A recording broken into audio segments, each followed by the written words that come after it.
मंगलम कुंकुताज जय धर्मोस्तु मंगलम सर्वमंगल मांगल्यम सर्व कल्याण कारकम प्रधानम सर्वमणाम जयनम जयतु शासनम जयनम जयतु शासनम नरह समय साराय स्वानुभूतिय चकासे चित्सर्भावाय भावाय स्वभावान तरच्छिदे वंदितु सर्वस्य वचन मणोवम गतिम पत्ते वोक्षामि समय पावड़े मिडमो सुध केवली बड़िनम जीवो चरितन सर्वान ठिठितो तंके स संयम जान पोकर कम्म पदिस ठिठितम चतन जान पर संयम येत विच्छेदो सेव्य समत सुंदरो लोय पंडगायत तेवी सबादणी बोधि सुध परिदान बुध सबस्वी काम को बंद कहा एकस लंबो नवरीन सुलोको विहतस तमेयत विहतम दायम आपणो से रेवन जदाय प्रमाणम चुके क्षणमणा घेतबम नैवी हो दिया पमत नवमत जान गो दूजो भावो एवं भ्रंति सुतम नादो जोसो दूसो चे व्यवहारेण बुद्धि सति नारी च दंसनम नानम नैवी नानम नचे तन दंसनम जान गोसु श्री समयसार जी ग्रंथ महान ग्रंथ, जीवों को मोक्ष में ले जाए ऐसा ग्रंथ है। जो जीव संसार में भटक रहा है, अनादिकाल से दुखी हो रहा है, मर रहा है, जी रहा है, पागल हो रहा है, उसको दुख से छुड़ा करके कहाँ पहुँचा दे? अनंत आनंद सुख स्वरूपी मोक्ष में बिठा दे, ले आकर के केवल ज्ञान प्राप्त करा दे। ऐसा ग्रंथ है समयसार। छाती से लगाओ, ऐसे जान के सिर के ऊपर रख दो, ऐसा समझ करके हैं। पहले जिनवानी होती थी ना, सिर के ऊपर रखते थे, कहीं जाते भी थे तो जिनवानी सिर के ऊपर रख कर जाया करते थे। एक बार वर्णी जी गर्मी का टाइम था तो सिर के ऊपर जिनवानी ले आते थे। गर्मी बहुत थी, फर्श गर्म था, तो चप्पल पहन ली पैरों के अंदर, चप्पल पहन के ले जाने के सिर के ऊपर, शास्त्र चप्पल पैरों में। तो दो साधर्मी खड़े वहाँ पर, देखो कहने लगे, देखो क्या घोर पंचम काल आ गया कि जिनवानी तो सिर पर रखी, पैरों में चप्पल पहन रखी। पैरों में चप्पल नहीं पहनते थे, मंदिर जाते थे तो पैरों में चप्पल नहीं पहनते थे, कितनी विनय होती थी। ये भैया मोक्ष के ले जाने वाले शास्त्र हैं। ये शास्त्र जीव को मोक्ष में पहुँचा दें। अब जो क्या है ना, पढ़ जाते हैं कैसे, जैसे अन्य चीज़ों को पढ़ रहा हो, किसी और से किसी और की बात कर रहा हो, किसी और की कहानी पढ़ रहा हो, ठीक है पढ़ लिया ये भी भाई, कोई बात नहीं, और चीज़ें पढ़ते हैं, यही पढ़ ली, कोई बात नहीं, लेकिन इतनी आसान बात नहीं है। ये शास्त्र ऐसे हैं जो जीव को मुक्ति वधु पहुँचा दें, मुक्ति वधु से पढ़ना करा दें इसका। ऐसे गजब गजब के शास्त्र भैया, ऐसे गजब की बातें हैं। अपना परम हित होगा, आप मोक्ष में जाके मिलेंगे, ऐसी भावना से पढ़ोगे तो कल्याण हो। और वैसे पढ़ जाओगे जैसे कुछ भी पढ़ लिया तो कल्याण फिर भैया होता नहीं है। स्वामी जी के पास एक आदमी आया, जी मैंने पढ़ लिया समयसार जी, इसमें क्या है? कि भैया तूने पढ़ा नहीं है अभी, तूने तो ऐसे पढ़ लिया जैसे अन्य को पढ़ लेता है, अन्य किताब पढ़ लेता है, ऐसे तूने किताब पढ़ ली है, दर्शन कर लिए भगवान के, इसमें क्या है? कि तूने तो जैसे और चीज़ों को देख लेता है ना, बाहर में मकान दुकान बीवी बच्चे देख लेता है, इस तरह भगवान देख लिए, तेरा तो कुछ फ़ायदा हो नहीं सकता भैया इनसे। ये तो दृष्टि अलग चाहिए, भगवान को देखने वाली और शास्त्रों को पढ़ने वाली जो दृष्टि होती है ना, वो दृष्टि कुछ अलग होती है, दृष्टि विशेष होती है। वो दृष्टि के अंदर जो अहमपना जो होता है ना, उसके अंदर अपनापन जो होता है, वो कुछ अलग जाति का होता है, अलग जाति का होता है। माँ तो जो स्त्री होती है, बच्चे तो बहुत देखती है, कि उनके अंदर अपना बच्चा भी होता है तो कैसे देखती है उसको। अपना बच्चा पैदा हो जाए तो क्या हॉस्पिटल हो और 10 बच्चे पैदा हुए हों तो 10 बच्चों की खुशी है कि अपनी खुशी है उसको? अपना बच्चा पैदा हुआ तो कैसे खा चला, अब बाकी तो पूछती भी नहीं कि बाकी क्या हुआ क्या नहीं हुआ, उसका लड़का हुआ कि लड़की हुई कि अपंग हुआ कि कैसा हुआ, पूछती भी नहीं है, बस मेरा कैसा हुआ। और जैसे ही पैदा हुआ तो कैसे छाती से लगा रखती है, पूरा जीवन पालन पोषण लगा देती है उसका, पूरा जीवन उसको करती नहीं पालन पोषण उसका, कैसे उसको पालती है, बड़ा करती है, दिन रात क्या सेवा करती है उसकी। जो भाई के मोह के साधन हैं, जिनसे कुछ पूरे नहीं सकता, जिनसे कुछ प्राप्ति नहीं होती, उनके लिए तो जीवन लगाने तैयार है। लेकिन जो वास्तव में ये मोक्ष के साधन हैं शास्त्र, इनसे दूर भागता है, इनके साथ बैठने तैयार नहीं है, इनको हृदय से लगाने तैयार नहीं है। जबकि परम हित रूप चीज़ कौन है? ये बाहर के तो जिस काम है तो मोह अपना करा लेगा भाई साहब, ये तो मोह के कार्य हैं, चल जाएंगे तो। लेकिन हमारा परम हित क्या है कि इन शास्त्रों को कलेजे से लगाएं, शास्त्रों को खोलें, शास्त्रों को ध्यान से पढ़ें, ये मेरे परम हित की बात है, इस प्रकार पढ़ें। क्या कहा? ये मेरे परम हित की बात है, इस प्रकार पढ़ना चाहिए हाँ, शास्त्रों को। अभी तो क्या है कि बस पढ़ लिया, पढ़ने नाम पे पढ़ लेते हैं, कोई बात नहीं, हाल तो पढ़ने वाले बहुत कम हैं, पढ़ने नाम पे पढ़ लें तो उससे कोई मुझे पढ़िए भैया सत्ता ही है, तो इतनी महिमा ना आए ना अंदर में कि ये क्या है ये मोक्ष पहुंचाने वाले शास्त्र हैं, संसार से निकालने वाले शास्त्र हैं। जब तक ऐसी महिमा इनकी ना आए, रोग हो जाए कैंसर फैंसर का, डॉक्टर एक ही हो, हैं, तो कैसे इंतजार करता है, अपॉइंटमेंट लेता है, बैठता है, हैं, डॉक्टर 1 मिनट का टाइम दे, उसके लिए घंटों घंटों इंतजार करता रहता है बैठ करके। कैसे कैसे समय लगाता है भैया। इसलिए यहाँ पर भी ऐसा समय लगाए भैया। इन शास्त्र जो हैं परम हितकारी हैं, परम उपकारी हैं। ये जिनवाणी परम उपकारी है मेरी। क्यों? क्योंकि उन्हें मोक्ष में ले जाने वाली है। पढ़ाई नहीं है, कोई समझता है पढ़ाई है, ये खाली पढ़ाई नहीं है, ये तो मोक्ष में ले जाने के मंत्र हैं, सूत्र हैं, ये तो आनंद के सूत्र हैं। अब पढ़ देते हैं ऐसे ही, जैसे अन्य बातें पढ़ रहे थे, बोले हाँ लिखा तो है, ठीक है पढ़ लिया, चलो कोई बात नहीं। जिनवाणी भैया परम उपकारी है। क्यों परम उपकारी है? परम उपकारी समझ के पढ़ना, तो इसके अंदर रहस्य दिखाई देंगे, इसके अंदर से रहस्य दिखाई देंगे। नक्शा होता है तो कागज ही तो है, कागज पे लाइनें खींची हैं कागज के ऊपर, क्या है? कुछ भी नहीं, बेकार है, बकवास है, फाड़ फेंक दो। नक्शा है खजाने का, तो फिर देख क्या ध्यान से देखता है उसके अंदर, कैसे रास्ते निकालता है उसके अंदर कि अरे यहाँ से जाना, ऐसे जाना, इतना गड्ढा खोदना, यहाँ मंत्र देना, यहाँ पर दरवाज़ा खोलना है। क्यों? क्योंकि इस जन्म का रोग मिट जाएगा, दरिद्र का। क्या हो जाएगा? इस जन्म का रोग मिट जाएगा, दरिद्रता का। जो गरीबी है, यदि खजाना मिल गया तो गरीबी मिट जाएगी। हैं, ये जो बच्चे इतनी मेहनत करते हैं पढ़ाई में, हैं, खेल में कूद में मेहनत करते हैं, क्यों? इस जन्म की गरीबी मिट जाएगी। हैं, और जब गरीबी मिटती है तो अपने को सुखी समझते हैं कि देखो मैं कितना बड़ा बन गया। हैं, ये तो भाई एक जन्म की गरीबी की बात है, वही बाह्य गरीबी की बात है। ये तो जन्म जन्मांतर का तेरा रोग मिटाने की बात है। जिनवाणी ने भैया शब्द नहीं है, मर्म है। जिनवाणी के अंदर मर्म है, खाली शब्द नहीं है। शब्द की तरह मत पढ़ना, ये तो मेरे परम उपकारी है, ऐसा जानकर पढ़ना। परम उपकारी जिनवाणी सहज गायक बताया है, हुआ निर्भर अंतर में परम आनंद छाया है। परम उपकारी है भैया ये मंत्र, ये सूत्र, ये ग्रंथ हैं। आचार्य कुंदकुंद देव, ये भगवान, ये परम उपकारी है। कहाँ? नहीं तो एक इंद्रिय दो इंद्रिय डुलता होता, मरता खपता होता, थोड़ा जीवन था पूरा कर लेता, उसके बाद क्या होता? इस जीवन में तो मैं थोड़ा बहुत सुख मान लेता, फिर उसके बाद क्या होता है? उसके बाद क्या होता? मीठा जहर खाना जी, मीठा जहर है। जहर है भैया, जहर। मीठा भी हो तो भी क्या है? तो भी है तो जहर, खाने को क्या नहीं है। अरे अमृत पियो भैया, ये अमृत मिला है पीने के लिए, वास्तव में हमारा महाभाग्य है। हमारा कोई वास्तव में अनंत भोग का पुण्य फटा है, महाभाग्य हमारा उदय में आया है, जो ये परम उपकारी जिनवाणी हमें मिली है, और ये वचन हमारे कान में पड़ रहे हैं। यार महाभाग्य को उदय, अब हमारा संसार से निकलने का समय आ गया है, अब हम सिद्धों के बीच में जाने का समय आ गया है। ये कैसे पढ़ना? जिन्होंने को ऐसे नहीं पढ़ाई समझ करके, अपनी परम उपकारी समझ कर समझना, अपनी माता के समान समझना। बच्चों को खाना चाहिए तो क्या? माता। पानी चाहिए तो माता। सोना हो तो माता। कोई संकट आ जाए तो माता। भूत दिख जाए तो माता। प्रेत दिख जाए तो माता। पोटी में सड़ जाए तो माता। कपड़े पहनने हो तो माता। सब चीज़ों का उपाय क्या दिखाई देता है? माँ दिखाई, हर चीज़ में माँ दिखाई देती है। अरे भाई ये जिनवाणी माता है, हर चीज़ का उपाय इसकी जिनवाणी के अंदर है। मोक्ष जाना हो तो जिनवाणी का पढ़ो, और संसार में रुलना हो तो कोई बात नहीं भैया, जो जो चल रहा है वो तो सही चल रहा है भैया। इसलिए भैया शास्त्रों को परम हितकारी जानकर खोलो, और परम हित रूप जानकर ही इनको पढ़ो। ऐसे भैया जिनवाणी माता है। देव गाथा नंबर जो है 39 से 43 चल रही थी हमारी, 5 गाथाएँ। इसके अंदर ये बताया था कि मिथ्या दृष्टि जो होते हैं वो कितने प्रकार के होते हैं, क्या क्या मानते हैं, क्या क्या मान्यताएं करते रहते हैं। वास्तव में अब जैन धर्म कम हो गया, लेकिन जैन धर्म कम नहीं हुआ, जीवों के हित का मार्ग कम हो गया।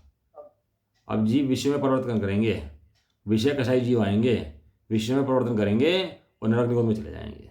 अपने हिसाब से धर्म की व्याख्या करेंगे, आएंगे पुण्य लेकर आएंगे, लेकिन अपने हिसाब से धर्म की व्याख्या कर दोबारा से नरक निगोद में चले जाएंगे। जीवों के हित का मार्ग बंद हो गया। जैन धर्म का क्या है, जैन धर्म थोड़ा कुछ बिगड़ गया, जैन धर्म तो वही का वही है और वैसा का वैसा है। लेकिन जो मानेगा सो अपना कल्याण करेगा, जो नहीं मानेगा सो उसका कल्याण नहीं हो पाएगा, वो फिर नरक निकुंज में चला जाएगा भाई। एक तरफ अनंत अनंत सुख का मार्ग है, एक तरफ अनंत दुख का मार्ग है। चॉइस तो जीव की है, क्या चाहता है। विषय भोग में मस्त हैं और सुखी मान रहे हैं अपने आप को। ये तो जैसे वो होता है ना, तुम्हें शादी में पान खिला देते हैं मिर्च का, वो सालियाँ आती हैं मिर्च का पान खिला दिया उसको, अब मुंह में दे लिया भाई ने बेचारे ने, अब वो ना उगले बने या निगले बने उसको, और मुंह में चबाए और हंसे, बाहर में हंसी दिखाए और अंदर में चीज मचे। ये वाला हाल है। मिर्च भला तामुर चबाते, झूठे हंसते झूठी शान से, बड़े पंडित का वो है। मिर्च भरा तांबूल चबाते, हंसते झूठी शान से। बाहर में हंसी हो रही, अंदर मुंह जल रहा। मतलब कौन विषय में सुख पाया, किसने विषय में सुख पा लिया आज तक, विषय सुख देख पाएगा। अरे शास्त्र से जुड़ोगे, शास्त्रों के द्वारा भगवान की आराधना करोगे, अपनी आत्मा की आराधना करोगे, साधर्मी संग करोगे, तो सुख की गारंटी है। और बाहर में सुख ढूंढोगे तो सुख की गारंटी बिल्कुल भी नहीं है, बिल्कुल भी नहीं है। इसलिए कहते हैं भैया, शास्त्र जुड़ के इतना जुड़ जाओ, इतना जुड़ जाओ कि अन्य बात करने की, सोचने की फुर्सत ही ना हो हमारे पास, अन्य किसी को देखने की, बात करने की, जानने की, आने के टाइम ही ना हो। हम तो भैया इतने बिजी हैं अपने काम में। क्यों? क्योंकि हमारा अल्टीमेटली साथ जो है ना, वो शास्त्र और भगवान देंगे, हमारी आत्मा देगी। इसके अलावा अन्य कोई साथ देने वाला है नहीं, साथ का ढोंग है, कोई साथ दे सकता है नहीं, कोई नहीं सकता भैया। अपने अपने भी हों, सगे भी हों, तो भी साथ दे सकते हैं। साथ देने वाला तो केवल अपना शुद्ध का उपयोग और जिनवाणी है। जिनवाणी साथ लेकर रखो भैया, कहीं भी जाओ जिनवाणी साथ में। टाइम मिले जिनवाणी खोल के पढ़ो, अपने को आदत घेरो जिनवाणी पढ़ने की, अपने को अभ्यास करो जिनवाणी पढ़ने का। एक बार ये अभ्यास अगर पड़ गया तो इतना काम आएगा, इतना काम आएगा कि फिर दोबारा कभी जरूरत नहीं पड़ेगी कुछ कहीं किसी से जुड़ने की बाहर में। अनंत काल का साथ अपने जुड़ जाएगा जिनवाणी के द्वारा। ऐसी जिनवाणी माता है भैया, परम उपकारी है भैया, हमारा बहुत उपकार करती है जिनवाणी। जो जो देख ले वो तो वाह वाह करे, और जो ना देखे वो तो ऐसे ही पढ़ता रहे और टाइम पास करता रहे अपना भैया। अंदर से महिमा आनी चाहिए भैया बहुत ज़्यादा बस। इन कुंभाचार्य की, समय सार जी ग्रंथ की, ऐसा शास्त्र हमें मोक्ष में ले जाएगा भैया। ऐसी नाव है ये, जिस इस जंगल को पार करा देगी, इस समुद्र को, नहर को, सबको पार करा देगी और अपने अपने गंतव्य स्थान पहुँचा देगी। ऐसी ऐसी नाव है ये। चलो गाथा नंबर हमारी हो गई थी 39-43, आज हम पढ़ रहे हैं गाथा नंबर 44। आचार्य देव ने जो गाथाएं, जो मिथ्या दृष्टि के प्रकार थे, सबको एक गाथा में समेट दिया। जितने प्रकार कहे थे ना कल, जितने पढ़े थे, हम 2 दिन से पढ़ रहे हैं कि कैसे कैसे मिथ्या दृष्टि होते हैं, सबको एक गाथा में समेट दिया। जो क्या कह रहे हैं, हे दे सवे भावा पोगल दव परिणामणि पन्ना, केवली जिणे हिम भणिया, कहते जीवो तीव्रचंती। पढ़ो ये गाथा, पढ़ो ये प्राकृत की। एते सव्य भावा पोगल दव्य परिणामणि निपन्ना, केवली जिणे ही भणिया, कहते जीवोति उच्चन्ति। उद्गल दरव परिणाम से उपजे हुए सब भाव ये, सब केवली जिन भासिया, किस जीव रीति कहो ने। किस आदमी की तबीयत खराब हो जाए ना, कुछ बीमारी लग जाए, कुछ बीमारी लग जाए, तो इतने डॉक्टर हैं दुनिया के अंदर, हर आदमी उसका इलाज बताएगा। किसी को ना पता हो ना तो वो भी इलाज होता है तो वो भी इलाज होता है इसको। कितने डॉक्टर हैं इस दुनिया के, डॉक्टर कितने हैं। एक अनाथ सौ बीमार। हाँ यहाँ तो एक बीमार है, 100 अनार हैं यहाँ तो सब सब इलाज बताने बैठ जाएंगे। तो ये खा ले, तू ऐसा कर ले, मैंने ऐसा कहा था तूने ऐसा नहीं करा, हम भुखर इस बात को बैठ करके, समझता नहीं है, करता नहीं है। बीमारी एक होगी और उसके बताने वाले कितने जने होंगे बताओ। अब वो गया डॉक्टर के पास, डॉक्टर साहब उसने मुझे ये कहा था, मैंने ऐसा करा, उसने मुझे ऐसा कहा था, मैंने ऐसा करा, उसने मुझे ऐसा कहा था, उसने ऐसा करा। डॉक्टर क्या कहेगा, ये सब बकवास छोड़। क्या कहेगा डॉक्टर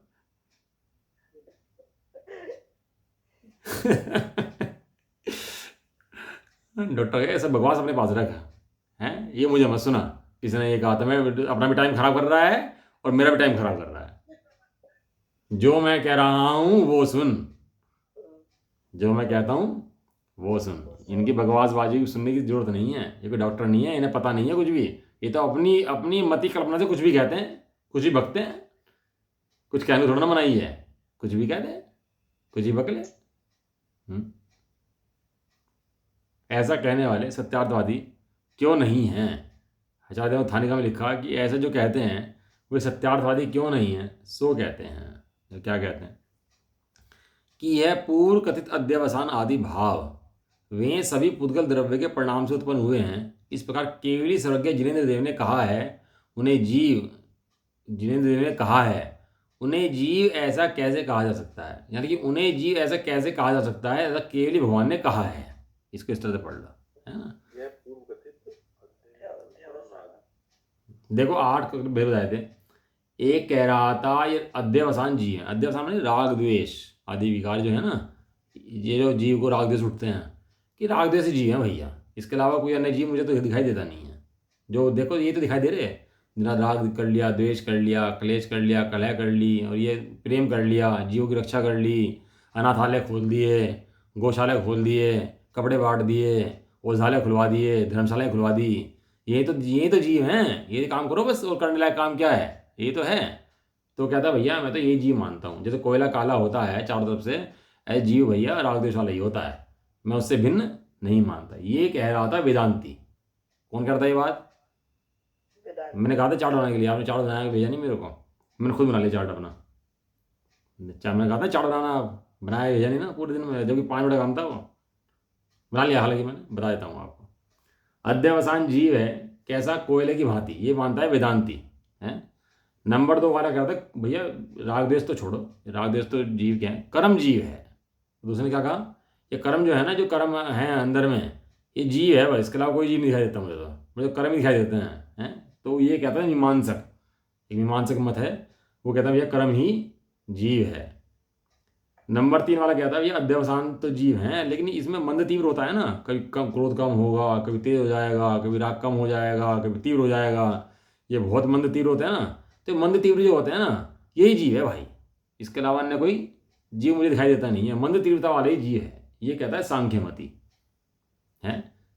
चौथा वाला कहता है कि नोकर्म जीव हैं। नोकर्म माने जो भाई ये शरीर है, ये बाहर वस्तुएं हैं, यही जीव है भैया, इसके अलावा मुझे कोई जीव नहीं दिखता है यहाँ पर दुनिया के अंदर। तो वो कहता है योग मत वाला। मत वाले हैं भैया, कुछ भी कह सकते हैं मत वाले हैं तो कुछ भी बकते हैं अपने हिसाब से, कुछ भी अपने अपने हिसाब से व्याख्या कर ली जीव की, और कहते हैं जीव है ऐसा, जीव है ऐसा, जीव है। ये योग मत वाला। अगला कहता है ये जो पुण्य पाप कर्म जो है ये जीव है। पुण्य पाप कर्म जो उत्पन्न हो रहा है ना, शुभ अशुभ भाव जीव के हो रहे हैं, पुण्य पाप कर्म हो रहे हैं, ये जो उठ रहे हैं पुण्य पाप कर्म के उदय और जीव के शुभ अशुभ भाव, यही जीव है। ये कहता है बोध मत वाला। ये कौन कहता है? बोध मत वाला। अगले ने कहा भैया कि कर्म तो जीव नहीं है, लेकिन कर्म का अनुभव जो जीव को हो रहा ना, ये अनुभव किसे हो रहा? कि अनुभव जीव को हो रहा। तो ये जो अनुभव कर रहा वो जीव है। किसका अनुभव कर रहा? कर्म का अनुभव कर रहा। काय का अनुभव कर रहा जीव? कर्म का। देखो दिन रात बेचारा सताया जा रहा है, मारा जा रहा है, तो कर्म का अनुभव कर रहा कि नहीं कर रहा? तो जो कर्मों का अनुभव कर रहा है वो जीव है। ये कहता है न्यायिक मत वाला। एक न्यायिक मत हुआ, वो ये कहता है। अगले ने कहा भैया कि भैया ऐसा नहीं है, देखो देखो कर्म भी है और आत्मा भी है, दोनों चीज़ें हैं। हम तो ये मानते हैं कि आत्मा और कर्म दोनों मिलेंगे तब जीव बनेगा। आत्मा और कर्म भाई, ना तो कर्म अलग रहता ना आत्मा अलग रहता, तो दोनों मिलते हैं, उसका नाम जीव है। इन दोनों के मिले बिना जीव नहीं उत्पन्न होता। ये कहता है वैशेषिक मत वाला। वैशेषिक मत वाले हैं भाई, कह दो मत वाले तो कह ही सकते हैं तो उसने कह दिया कि भाई आत्मा और कर्म मिलाओ तो जीव बैठेगा। अगले ने कह दिया कि कर्म का जो संयोग है, कर्म मिल गया भाई 8। जैसे पलंग होता है, पलंग के 8 पाए हैं, 8 है ना, चार तो उसकी लकड़ी बीच की होती हैं, 4 पाई 4 पाए हाँ 4 पाए तो 4 पाई होती है, 4 पाए होते हैं, इनसे 8 को मिलाने से क्या बनता है? पिलंग बन जाता है। ऐसे भैया कर्म मिलाने से जीव बन जाता है। कर्म मिलते रहते हैं, उनकी क्या पद्धति है? जीव बन जाता है। जब 2 हाइड्रोजन लिए, ऑक्सीजन लिया तो पानी बन गया। इस तरह जीव भी ऐसे बन गया भैया, है पिलंग की भांति, खाट की भांति। तो ये कहते हैं चारवाक मत वाला। इस तरह 8 मत वाले हैं जो बताए, उन्होंने कहा था और भी अनेक बुद्धि से कल्पनाएं करके जो कहता है बकता है उनको भी यहाँ पर ले लेना सबको। नवीन जी, हाँ जी। जैसे बौद्ध मत में तो हमें दिखता है सामने बौद्ध जो है, हाँ तो ऐसी जो ये और मत वाले हैं इनको हम किस रूप से जानते हैं सामाजिक जीवन में? हाँ, एक्चुअली ऐसा था कि जिस टाइम में कुंभाचार्य हुए ना हमारे और आचार्य अमरचंद देव हुए, उस समय लड़ाई इस बात की नहीं थी कि राम जी को वस्त्र पहना दिए या कपड़े वाले भगवान है कि बिना कपड़े वाले भगवान है। लड़ाई ऐसी नहीं थी, वहाँ भगवान तो सबसे ही मानते थे। वो वहाँ उस चीज़ की लड़ाई नहीं थी, लड़ाई थी तत्व की। तत्वों को बिगाड़ते थे।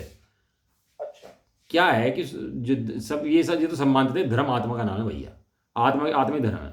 लेकिन आत्मा धर्म होने पर भी वो भगवान का रूप रंग नहीं बदला था उस टाइम समय तक कि भगवान को श्रृंगार कर दिया, भगवान के रूप रंग पहना दिए, कपड़े पहना दिए, ये सब नहीं हुआ था उस समय तक। तो वो मत था ही नहीं उस समय तक। अच्छा, वे मत ही यही थे उस समय में। उस समय लड़ाई भैया तत्व ज्ञान की थी। वे पढ़े लिखे लोग थे ना ज़्यादा उस टाइम में इनकी लड़ाई नहीं थी कि तू राम को मानता है तो सनातनी है, तू मुसलमान है। लड़ाई ये नहीं थी उस समय। तो लड़ाई ये थी कि ये जीव जो है ये कैसा होता है। हाँ, मतलब वैसे देखा जाए तो जो मुस्लिम मत तो उसके बाद ही आया, 6वीं शताब्दी के आसपास आया, तो उसका तो मतलब ही नहीं था। हाँ तो हिंदुस्तान में मतलब तत्व के ऊपर सारी लड़ाई होती थी। हाँ, ये मति तत्व के ऊपर थे। वैसे भी पंचम काल में ऐसा हुंडास सर्पणी काल तो उसके लिए ही है। ये नए नए धर्म चल गए, साई को पूजने लगे, राम को पूजने लगे। वैसे तो पंचम काल में या तो जैन धर्म होता है या जैन धर्म मानने वाले होते हैं या जैन धर्म नहीं मानने वाले नहीं होते, ऐसा कुछ नहीं होता। हुंडा सबड़ी गाल है ना एक्चुअली, उसके कारण से ऐसा हाँ, है। हुंडास सर्पणी के दोष है ये। लेकिन शुरू के 500 साल में, हाँ, कोई कट्टू को पूज रहा। 500-700 साल में ऐसा रहा है कि जब बात ही तत्व की होती थी, लड़ाई तत्व के ऊपर थी। वो जीव को ऐसा कह रहा है, वो जीव को ऐसा कह रहा है, वो जीव को ऐसा कह रहा है, और इसी हिसाब से मत बन जाते थे उनके। जहाँ भीड़ इकट्ठी होगी वही मत बन गया उनका। तो इसलिए वो सब मत खड़े हुए ही हैं। किसी ने कह दिया भैया मैं तो कर्म को जी मान रहा, अब उसने समझा लिया सब लोगों को कर्म, अब उसके साथ भीड़ इकट्ठी होगी हैं, 1000, 2000, 5000 लोग होगी, तो नया मत खड़ा हो गया। जो सनातन धर्म है ये हमारे भगवान के बाद में शुरू हुआ है। ये तो अभी हुआ 7वीं शताब्दी में, 8वीं शताब्दी में शुरू हुआ है। तो शंकराचार्य हुए इसके, जब 7वीं शताब्दी में शुरू हुआ है, इसने बहुत लोग बदल दिए। और फिर जैनियों पर अत्याचार हुए, जैनियों को सूली पे लटका के मारा गया, तब जैन लोगों को कन्वर्ट करा गया। जब 20 बच्चे उठा लिए गए, मारे गए, शास्त्र जलाए गए, तब जैन लोग कन्वर्ट हुए, तब जाके जैनियों की संख्या कम हुई। नहीं तो 7वीं 8वीं जैन तो बौद्ध दो ही तो थे, और था कौन? मैं पढ़ रही थी गोवा में 22,000 जैनियों को मार दिया था। हाँ, सूली पे लटका के मारा था। 22,000 जैनियों को। हाँ, तो मारे गए भैया, हम लोगों पे बहुत अत्याचार हुए हैं। ये तो हम लोग पता नहीं। ने मारा था ईसाई ने। मैंने हमारे ऊपर तो अत्याचार इतने हुए हैं कि हम लोग घट घट के इतने हो जाते हैं। किस लिए हो गए? क्योंकि जिसने भी अत्याचार करे हमारे ऊपर ही करे, क्योंकि हमें सीधे आदमी किसी कुछ कहते नहीं है, बस कब्जे करते रहे हमारे ऊपर सब लोग और मारते रहे, इसलिए सब व्यवस्थाएं बिगड़ गई हैं।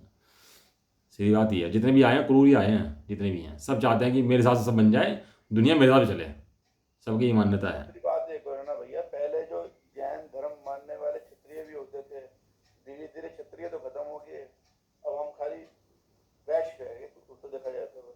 हाँ, वो क्षत्रियों ने भी आया 4 में, क्षत्रियों ने भैया अन्य धर्म अपना लिए, तो बनियों ने संभाला जैन धर्म को फिर उसके बाद। लेकिन हम भी कितना संकटों गुजर आए, अपना इतिहास पढ़ोगे तो पता लगेगा कि हम कैसे बच का जैन धर्म हमारे सामने मिला है। शास्त्र हमारे सामने कैसे खुल रहा है, ये पढ़ लोगे तो रोंगटे हिल जाएंगे। आज सामने शास्त्र हमारे खुल रहा है, तो इतने महाभागी कितना पुण्य फटा है हमारे, पढ़ लो तो पता लग जाएगा कैसे शास्त्र खुला है आज हमारे। वो तो है ही, हमारे जितने भी पूर्वज होंगे उन लोगों ने अत्याचार तो सही होंगे जो हम आज तक यहाँ जैन आ गए हैं। हाँ, तो ये भैया 8 मत हैं, है ना। तो ये सब चीज़ें हैं, ये पूर्व कथित दर्शन भाव हैं। जो क्या लिख रहे हैं, ये सभी भाव पुद्गल द्रव्य के परिणाम से उत्पन्न हुए हैं। तू कहता है कि भाव जीव के हैं, ये भाव जीव के नहीं हैं। ये कैसे उत्पन्न हुए हैं? ये पुद्गल द्रव्य के परिणाम से उत्पन्न हुए हैं। किसके परिणाम हैं? ये पुद्गल द्रव्य के परिणाम हैं। पानी के अंदर गंदगी है, वो गंदगी है, पानी नहीं है। तू गंदे पानी को देख करके पानी को गंदा मानता है, तो पानी गंदा नहीं है। पानी के अंदर ही गंदगी को देख के पानी को गंदा मान लिया, तो ये तो बात ठीक नहीं है भाई, है ना। तो पानी है, गंदगी मिट्टी मैल की है, वो गंदगी अलग है और पानी अलग है। लेकिन ये बाल बुद्धि ने क्या कर लिया कि उस गंदे पानी को ही पानी मान लिया। ये इसमें गलती है। तो जो 8 प्रकार के भाव बताए, कर्म, नो कर्म, कर्म का अनुभव, कर्म का संयोग, आत्मा प्लस कर्म, राग द्वेष, ये सब भाव किसके हैं? ये पुद्गल द्रव्य के परिणाम से उत्पन्न होते होते हैं। देखो मजे की बात यहाँ पर, चलो कर्म तो जी उत्पन्न होता ही है, लेकिन जो भाव कर्म है, जो राग द्वेष आदि हैं, वे भी पुद्गल द्रव्य से उत्पन्न होते हैं। उनका व्याप्तिपना पुद्गल से बैठता है, जीव से नहीं बैठता, क्योंकि जीव की व्याप्ति ज्ञान दर्शन से बैठती है अपने, और राग की व्याप्ति पुद्गल से बैठती है। थोड़ा सूक्ष्म विषय है, लेकिन समझोगे तो समझ में आएगा। राग की व्याप्ति किससे है? राग की व्याप्ति पुद्गल से है। क्यों? क्योंकि वो कर्मों से उत्पन्न हुआ है राग। यदि कर्म ना हो तो राग उत्पन्न ना हो। और जीव की व्याप्ति किससे है? जीव की व्याप्ति ज्ञान दर्शन से है अपने। जीव के अंदर से ज्ञान दर्शन उत्पन्न हो रहा है, उसी समय कर्मों से राग उत्पन्न हो रहा है। दोनों का एक काल होने से ऐसा लगता है कि राग जीव से उत्पन्न हो रहा है। जैसे मैल पानी के अंदर बैठा हो, लेकिन पानी के अंदर मैल नीचे बैठा है, पानी ऊपर है, लेकिन दिखता कैसा है? पानी के अंदर मैल। दोनों का एक काल है, वही पानी है और वही मैल है, दोनों का एक क्षेत्र है। तो ऐसा देखने से क्या लगता है कि पानी मैल है, पानी मैला है। पानी में रहा है। लेकिन होता क्या है वहां कि ये रागादिक परिणाम उत्पन्न होते हैं कर्म को उदय से। वो कर्म का उदय होता है, वहां पर जीव भी होता है। जीव कैसा है? जीव ज्ञान दर्शन वाला है। तो ज्ञान दर्शन वाले जीव के साथ में जो राग उत्पन्न होता है, इसके परिणाम देख के ऐसा लगता है कि जीव में से राग उत्पन्न हुआ, जबकि जीव में से राग उत्पन्न नहीं हुआ है। जीव में से उस समय ज्ञान दर्शन उत्पन्न हुए हैं और कर्म में से राग उत्पन्न हुआ है। इसलिए कहते हैं इनकी उत्पत्ति कौन है? इनकी उत्पत्ति पुद्गल द्रव्य से हुई है। उन्हें जीव कैसे कह सकते हैं? जो राग द्वेष भाव हैं, कर्म है, नो कर्म है, भाव कर्म है, उन्हें जीव कैसे कहा जा सकता है? आचार्य देव क्या करे? उन्हें जीव कैसे कहा जा सकता है? और तर्क क्या दे रहे उसके अंदर कि केवली सर्वज्ञ जिनेंद्र भगवान ने ऐसा कहा है। तर्क क्या दिया? सर्वज्ञ जिनेंद्र भगवान ने ऐसा कहा है। हाँ, केवली जिनेंद्र देव भणिदम।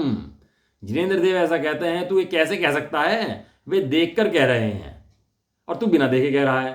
तो देखने वाला सही कह रहा है कि बिना देखा हुआ सही कह रहा है? देखने वाला।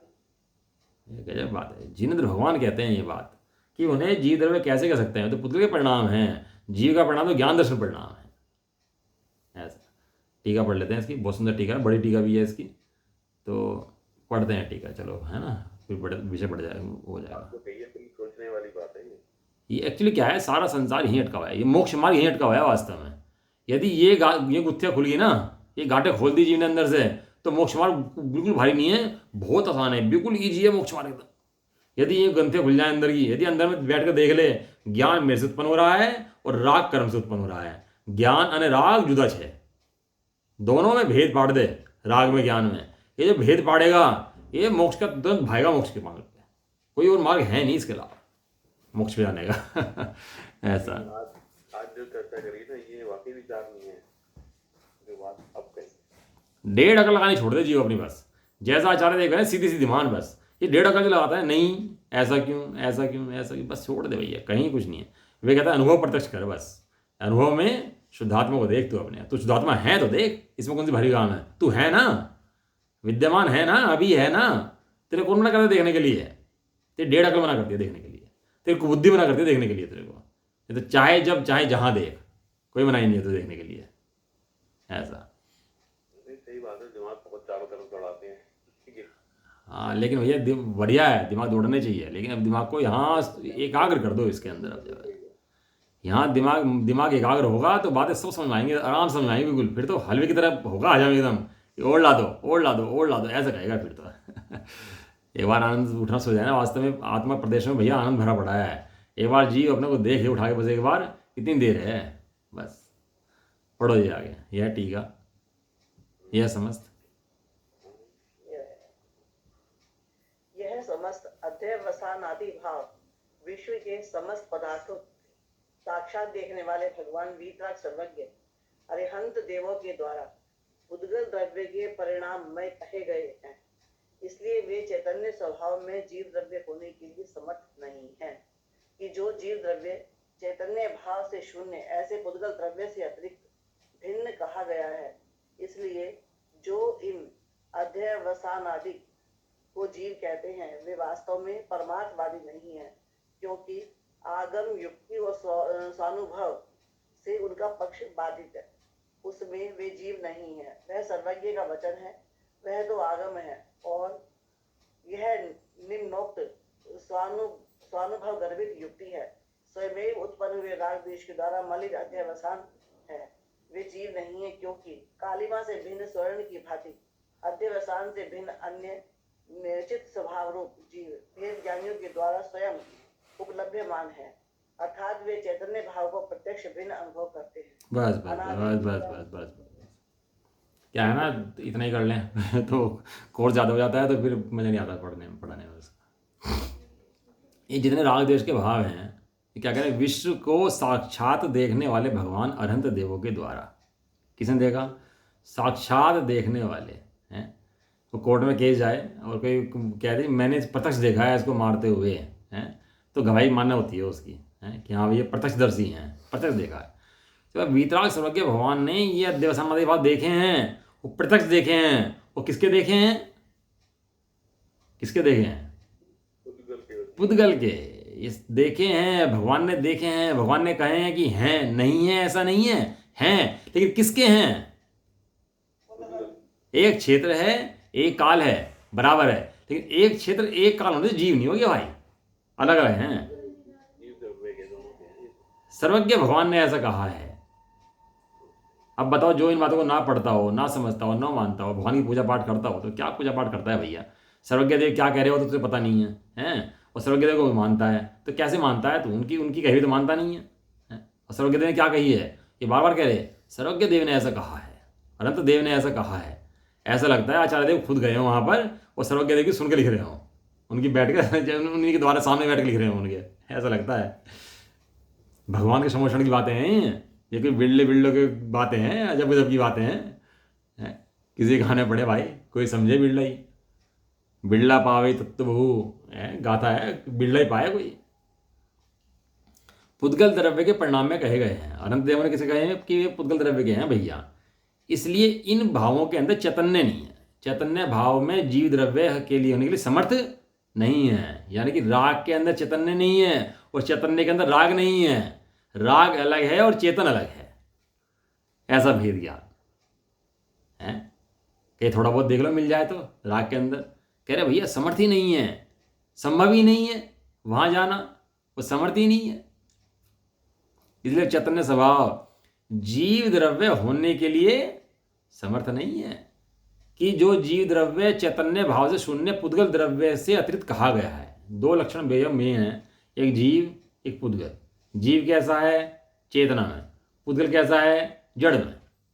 दो मुख्य लक्षण मान लेना, मतलब जहाँ जहाँ चेतना पाई जाए वहाँ वहाँ जीव है, जहाँ जहाँ जड़ पाया जाए वहाँ वहाँ पुद्गल है।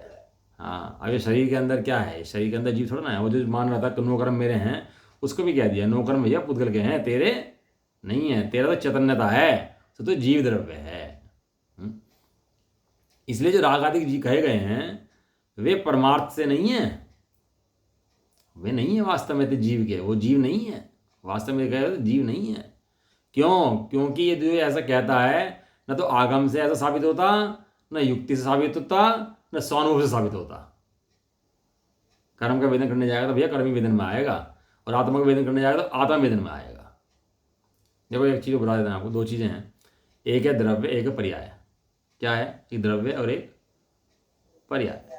द्रव्य कूटस्थ है, अखंड है, कहीं जाता नहीं है, जैसा है वैसा ही रहता है। मैं जीव द्रव्य हूँ, अनादिकाल से वैसे ही था, अनंत काल तक वैसे ही रहूँगा। ना तो पर्याय ने मुझे अनुभव करा, मुझे दरकार नहीं इसकी, और पर्याय मुझे ना अनुभव करे, इसकी दरकार नहीं मेरे को, और पर्याय अनुभव कर लेगी तो मैं बढ़ता नहीं हूँ। पर्याय अनुभव करे तो पर्याय का, ना अनुभव करे तो पर्याय की।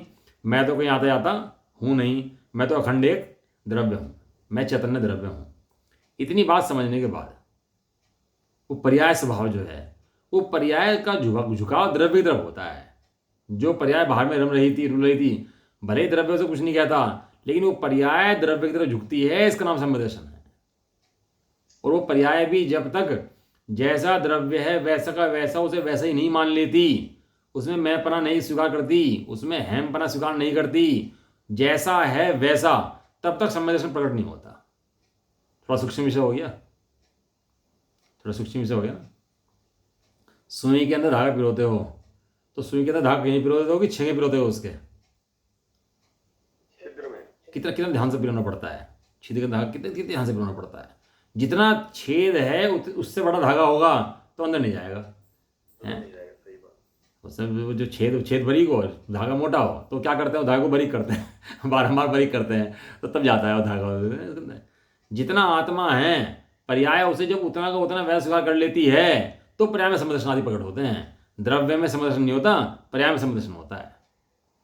कंपल्सरी कंडीशन है कि पर्याय की कंपल्सरी कंडीशन क्या है, क्वालिफिकेशन क्या है कि जैसा द्रव्य है वैसा स्वीकार करे, जैसा द्रव्य है अपने को वैसा माने, तब जाके उस पर्याय के अंदर सम्यक दर्शन होता है, पर्याय के अंदर द्रव्य ग्रहण होता है।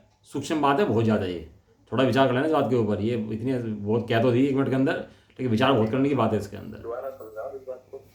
हाँ, द्रव्य एक द्रव्य है, एक पर्याय है। पर्याय स्वभाव तो क्या है, अनादिकाल से अशुद्ध है और क्षणिक है, एक समय की होती है पर्याय। और द्रव्य त्रिकाल है, अखंड है, कूटस्थ है। द्रव्य पर्याय से ये नहीं कहता कि तुम अनुभव कर ले मेरा, न कहने में आता ना कुछ कहता हो, तो अनुभव कर ले तो कर ले, नहीं कर तो मत करे। वो तो जैसा है वैसा है। कोई सूर्य निकल रहा हो, पड़ा हुआ सो रहा हो, तो सूर्य नहीं कहता कि तू उठ जा भाई, मैं निकल के जाऊँ, बाहर आ जा। सूर्य तो निकल गया बस। किसी का दिमाग सीधा हो तो सुबह उठ करके अपना काम कर ले, और नहीं तो बड़ा सोता रहे। सूर्य जबरदस्ती करता नहीं है। ये हुआ कि हम सुई के छेद को बड़ा नहीं करते, हम धागे को पतला करते हैं। हाँ, ये बात वो अखंड कूटस्थ द्रव्य को कुछ नहीं कर सकते। लेकिन जो पर्याय है, वो पर्याय जब तक द्रव्य को जैसा है वैसा स्वीकार नहीं करती, वैसा उसको नहीं देखती, नहीं जानती, नहीं मानती, तब तक वो सम्यक दर्शन पर्याय प्रकट नहीं होते, मोक्ष नहीं होता। तब तक मिथ्या चलता रहता है, इसका संसार चलता रहता है, दुख चलता है। तो उसी पर्याय के अंदर जिसके अंदर अनंत सुख चल सकता था, उसी पर्याय के अंदर अनंत दुख चलता है। समझ में आया? उस पर्याय की कंडीशन इतनी है भाई, उसको अनंत सुख स्वभावी आत्मा जैसा है उतना स्वीकार करना पड़ेगा। बड़े दुखदाई नहीं है, ये आनंददायी है। ऐसा ये परमार्थवादी नहीं है भैया, क्योंकि आगम से युक्ति से स्वानुभव का पक्ष बाधित है। वे कर्म का अनुभव करने जाते हैं तो कर्म अनुभव में आता है, और जब पर्याय अपने को शुद्ध अखंड एक स्वीकार करती है तो उसको वैध अनुभव करती है, तो उसको वो अनुभव में आता है। वस्तुएं दोनों हैं, वस्तुएं दोनों हैं, एक कर्म भी है और एक जीव भी है, दोनों वस्तु हैं।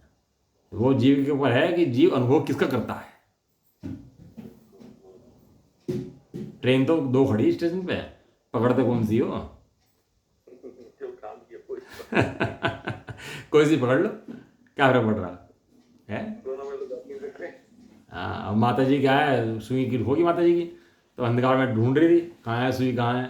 तो व्यक्ति आया, कहने लगा माता जी क्या हुआ? कहने सुई होगी। कहने लगा तो अंधकार में ढूंढ रही, प्रकाश में ढूंढो। तो क्या क्या चला गया। माता जी ने सोचा यहाँ तो अंधकार हो रहा है, प्रकाश बाहर है। बाहर गई, बाहर ढूंढना शुरू कर दिया। अब बताओ मतलब क्या था उसका, और समझा क्या? ये बात तो समझ लिया हमने। हाँ, ये भैया जैसा आचार्य कहते हैं वैसा मानो भाई, अपने मत से नहीं कल्पना करो। और ज्ञानियों को तो पास में रखो बिल्कुल, जो ज्ञानी जन है। ऐसा कहते हैं स्वानुभव से पक्षपातित बाधित होता है। स्वानुभव में उनको आत्मा नहीं आ सकता, उनको वैसा न युक्ति साबित हो सकता है, ना आगम साबित होता है, वो है ही नहीं ऐसा। उनमें वे जीव नहीं है, यह सर्वज्ञ का वचन है। सर्वज्ञ वचन प्रमाण है भैया। सर्वज्ञ का प्रमाण क्या है? अनुलंघ्य हैं, अबाधित हैं, किसे कट नहीं सकते। कोई चाहे तो प्रतिवादी वादी को काट नहीं सकता, ऐसे सर्वज्ञ वचन है।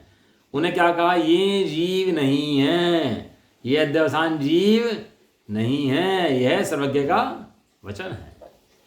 यह तो आगम है।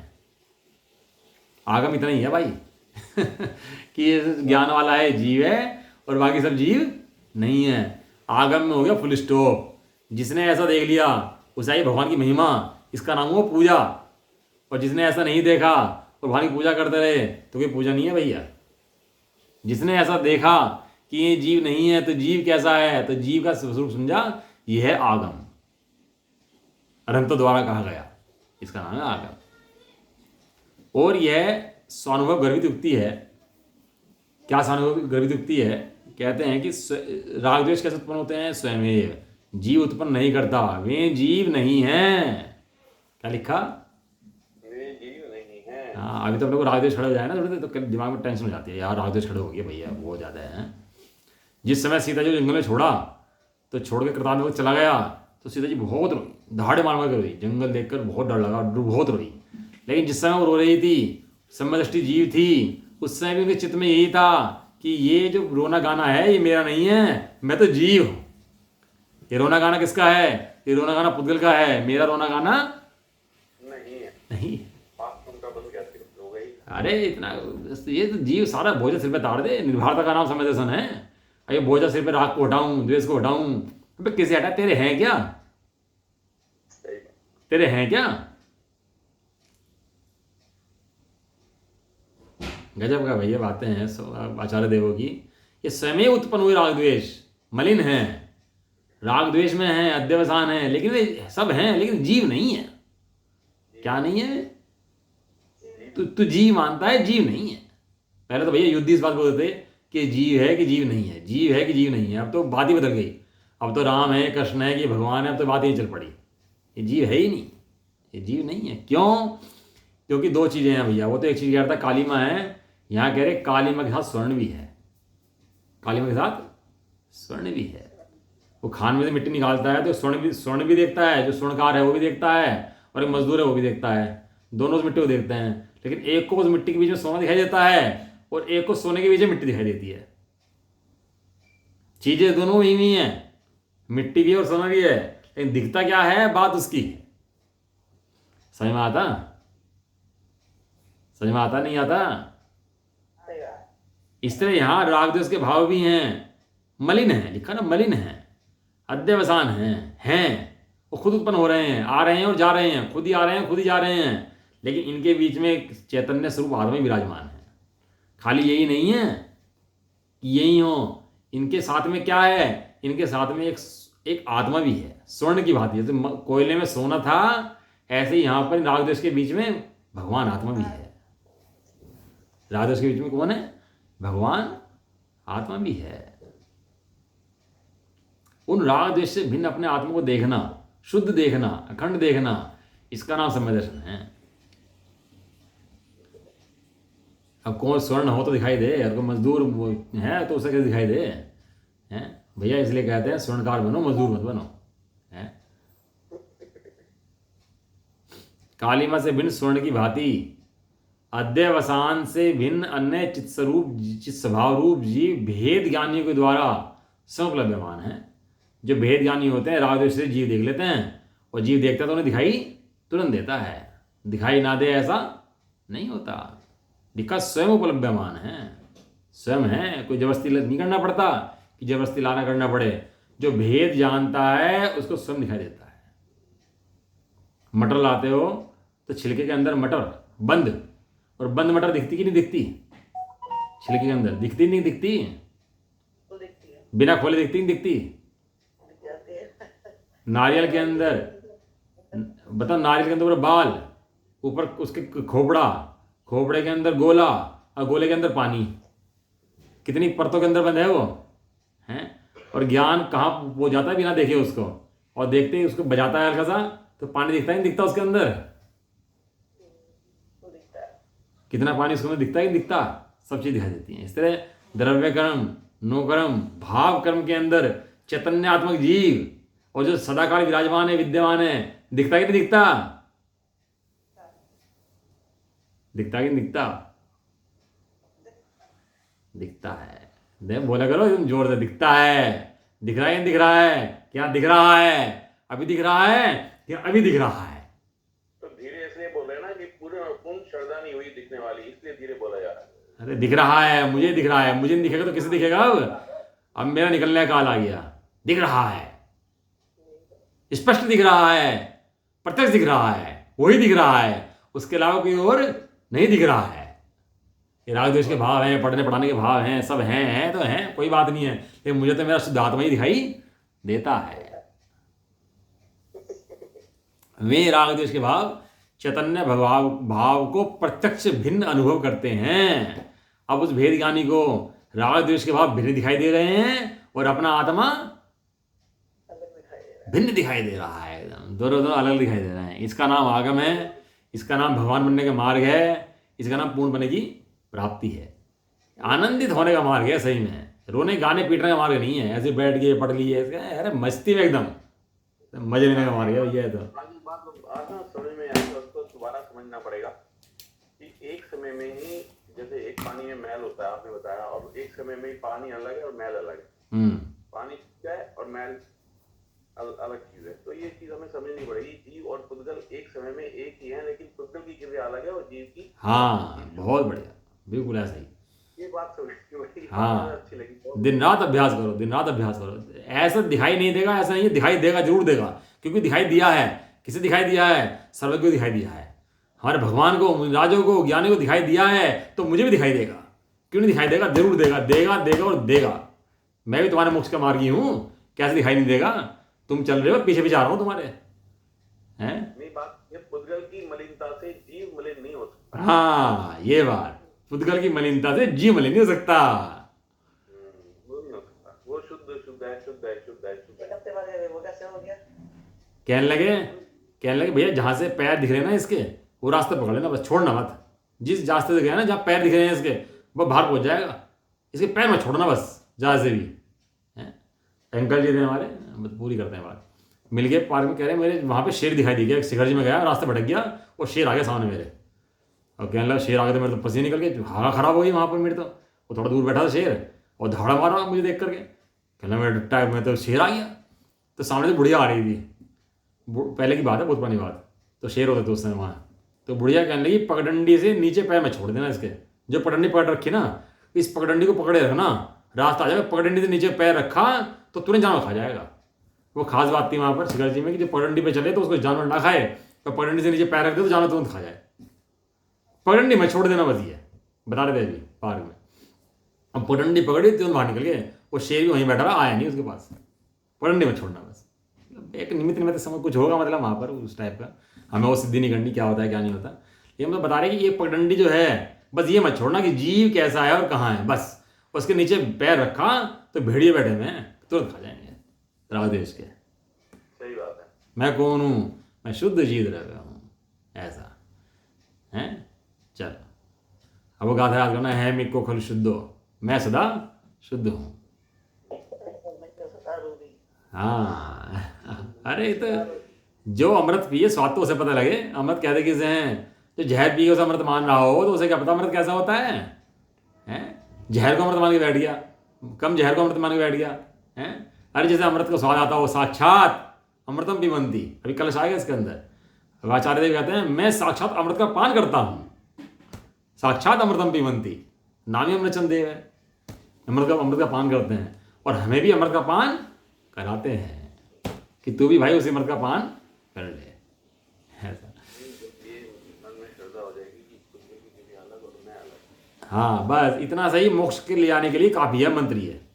आपसे सीरियल पढ़ाया जा रहा है, जब बात ये अलग होगी, एक तो है कितना बड़ा शांति, इसलिए तो बार बार वही पहुंच जाते हैं। ये तो गजब चीज है, रत्न है ये, रत्नों का पिटारा है ये। लोगों को लगता है पढ़ लिया जी हमने तो ऐसे ही नहीं, रत्नों का पिटारा है ये। खोले अपने रत्नों का गुल्लक, खोले तो रत्न दिखाई दें, ऐसे इसको खोले तो रत्न दिखाई दें इसके अंदर से। मैं पुद्गल की कृपा से काम बनता था। चलो निज निधि निज में